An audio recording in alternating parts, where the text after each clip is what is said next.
ভক্ত বিপদে পড়ছে মক্কা শরীফে, কাগজ টাগজ হারাই ফেলছে, যা টাকা পয়সা আনছিল সব শেষ, খাওয়ার মতো কিছু নাই। হেরম শরীফে ঘুরতেছে, আমি কিভাবে দেশে যাবো, কিভাবে দেশে যাবো। হঠাৎ করে দেখে হযরত কেবলা গৌসুল আজম সৈয়দ আহমদুল্লাহ মাইজ ভান্ডারী হেরম শরীফে নামাজের নিয়ত বানছে। পড়ুন সুবহান।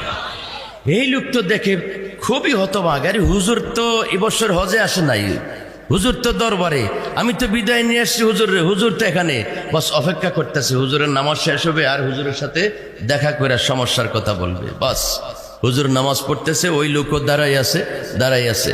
হঠাৎ করে হয়তো চোখ এদিক সেদিক গেছে, এই ফাঁকে হুজুর আর নাই, আবার চোখ ঘুরাইছে, হুজুর তো এখন আর নাই।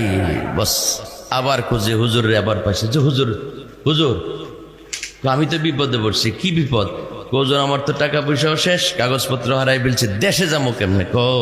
দেশে যাবি কেমনে? ঠিক আছে, ওই সামনে একটা দোকান থেকে মোমবাতি নিয়ে আইছে। আবার পরে কই যেটা জ্বালাই দেখো, মোমবাতিটা এক হাতে লইবি আর মুখে একটা অজিফা দিছে, এটা পড়বি, ডান বাম চাইবি না, সোজা হাঁটতে থাকবি। বাস মোমবাতি হাতে লইছে, অজিফা পড়তেছে, ওদের কয়েক কদম যাওয়ার পরে একটা বাতাস আইছে, বাতাসে মোমবাতিটা নিভে গেছে। এই মোমবাতিটা নেমে গেছে, উনি ডান দিকে বাম দিকে চাইতেছে, অন্ধকার ভয় লাগতেছে, ডান দিকেই ফিরছে, দেখে যে নিজের ঘর, বাম দিকে ফিরছে চাচার ঘর, চট্টগ্রাম মাঝিরহাট, সেকেন্ডে মক্কা থেকে চিটাগঙ্গের মাঝিরঘাট চলে আসছে।